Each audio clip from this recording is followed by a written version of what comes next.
Hey guys, welcome to A Touch of Film. Yeah, it's that time of year again. I do my physical Blu-ray releases, my top 15. I usually do 20 or 15. This year I'm doing 15 top Blu-ray releases of the year. It's usually physical media, but obviously pretty much 95% of it, 99% of everything I buy is on Blu-ray.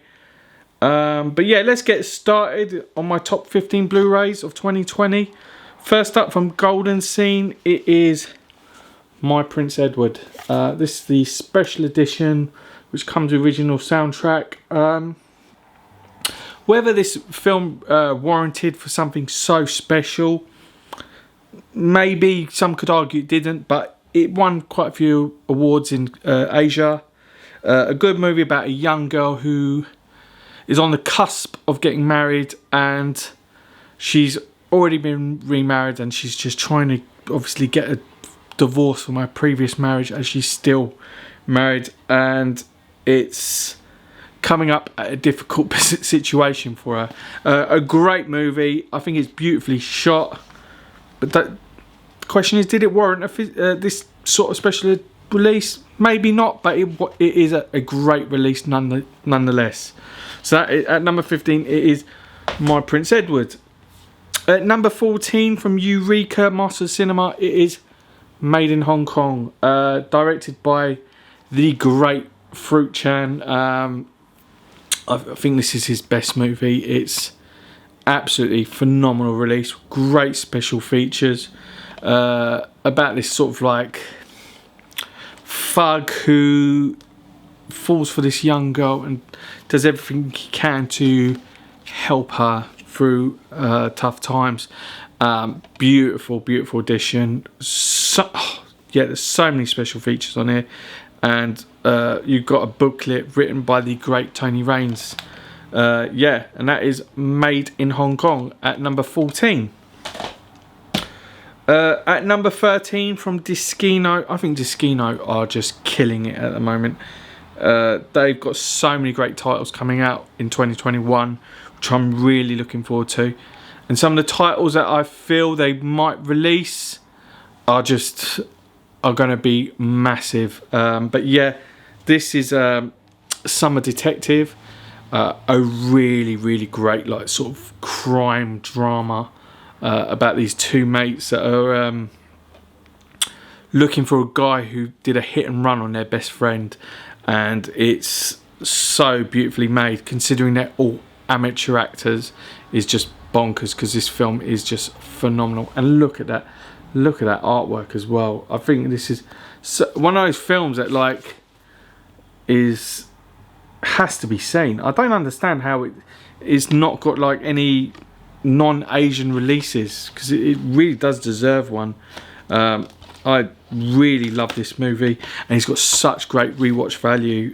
Whilst it's not like a all-out release from Diskino, it is a fantastic release nonetheless.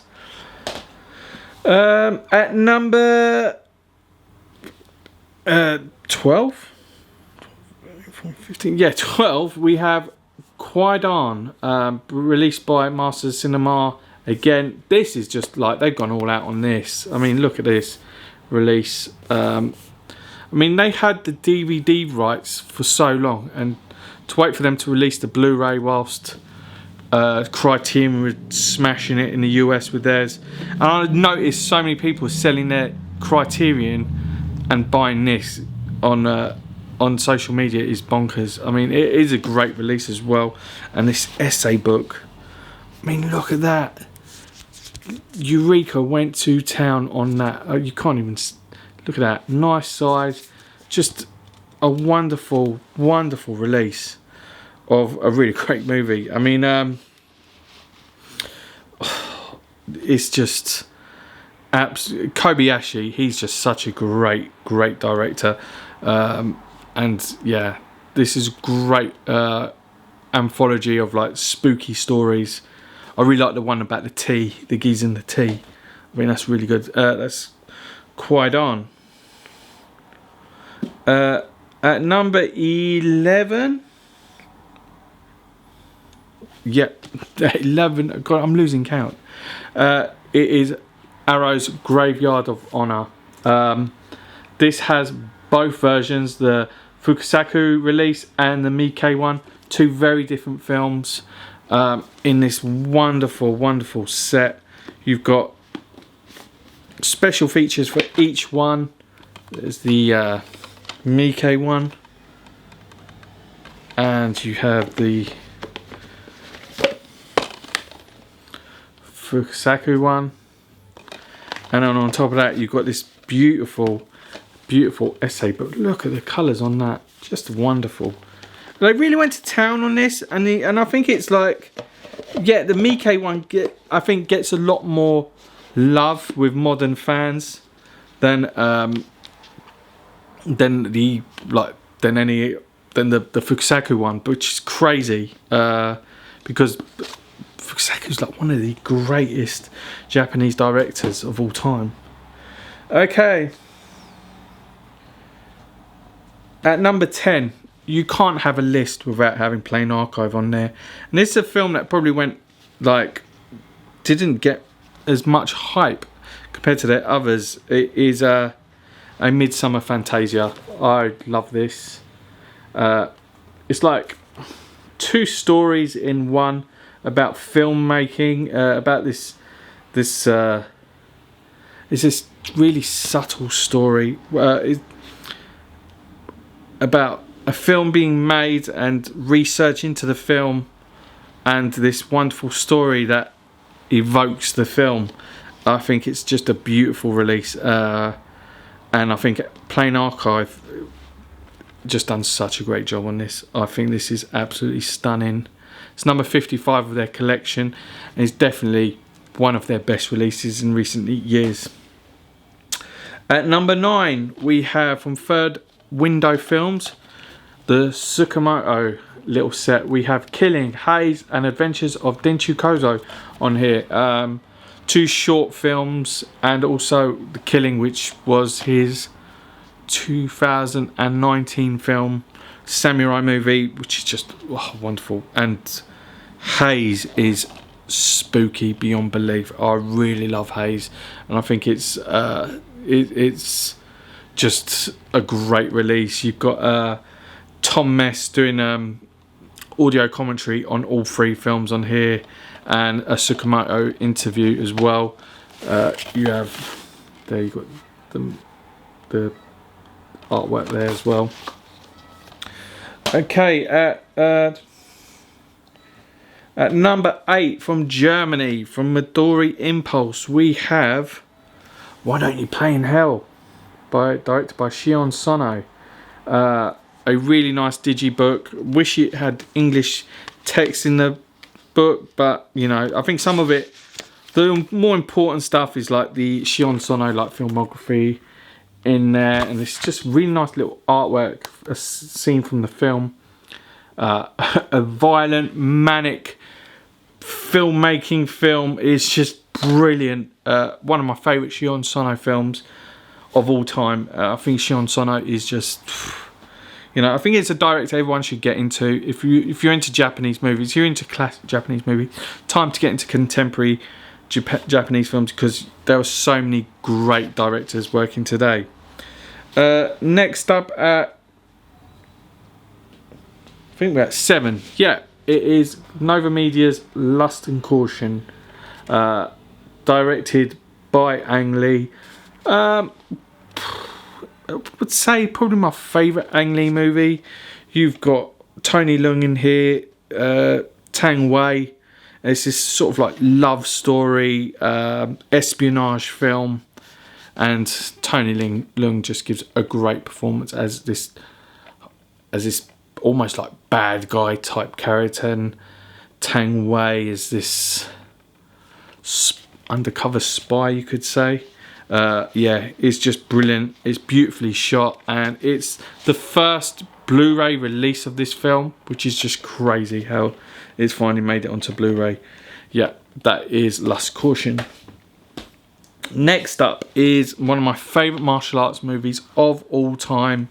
You have two of the biggest stars in martial arts. You have Gordon Liu and you have Alexander Fusheng in his last movie, one of his last movies. Yeah, 8 Diagram Pole Fighter. One of the classic Shaw Brothers movies. It's just absolutely wonderful. Comes with the original artwork there, with Gordon Liu on the cover with his big pole there. Wonderful release. 88 Films, I want them to release more Shaw Brothers titles, because I mean the UK has just always missed out on them, and the US were killing us with all these great Shaw Brothers films, and now 88 Films has just tipped the scale, and we've had more Shaw Brothers titles in the UK than the US do, which, you know, well deserved. We deserve it. I mean, we appreciate it. Okay, at number 5, I mean this film has been on my, in the last 3 years, it's been on my favourite list of one of my favourite films of the year. Best Blu-ray release of last year, and another Blu-ray release of 2020, another by Plain Archive. It is One Cut of the Dead, the Korean release, special edition. This is just fantastic. If this gets another great release, it will always be on a list, because it's such a great movie. Needs to be seen. It's so original, so refreshing. It's a film that came out of nowhere, that just punched the audience in the face and said, look at me, look at me. And it's just, it's magnificent. I love this release. Yeah, if you can find it, pick it up. I'm sure it's probably out of print now, but it's wonderful. Plain Archive can do no wrong in my eyes. Look at that artwork, and look at that. Look, they've taken like the standard artwork and just done all the spot glossing and just refreshed it. Yeah, great release. That's my number 5 of 2020. At number 4, we have a title from Ho Xiao Shen. We have Flower Shanghai. A really touching story. Another Tony Leung film. And this has just got a great cast in it. About these young girls that are like sold into, how you say, like a prostitution, and the men that fall for them and sort of like have relationships with them. It's so touching, so beautifully shot. I know some of the people criticise this remaster, but I really like it. I think it's a great picture quality, in my opinion, but I guess, you know, everyone has their own opinion. It's fine. And this is the Taiwanese release. I don't know the company that released it, but they did release VM. Yeah, they also released some other Ho Xiao Shen films as well. But yeah, great release there. I love that artwork as well. At number 3 from Third Window Films, we have Hanagatami, a film that by Nobuhiko Obayashi. This is just, this is so wonderful. Such a great release. Whilst it hasn't got great special features, it's just so nice to have this finally out in the UK. It took 40 years for him to make it, and it's the first time it got released outside of Japan. Yeah, just, you guys really need to pick this up. Hanagatami is a really great anti-war story. I mean, Obayashi did have a lot of anti-war in his films, but I think this is really great, and I really love the visual style in it.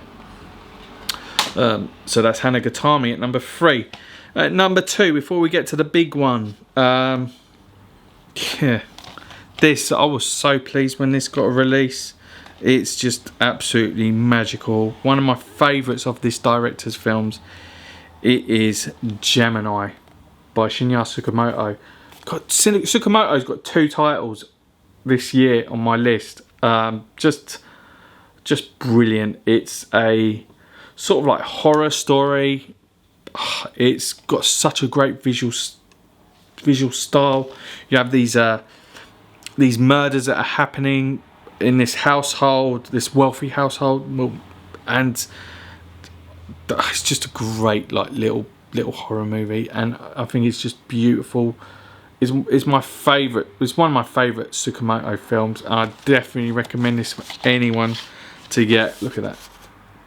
I think this is the second release on Blu-ray. Is an English-friendly Blu-ray. You had the US one, and now you've got this one. So yeah, definitely check this out. My number one Blu-ray release of 2020. I'm sure most people might already guess that it was going to be this title. It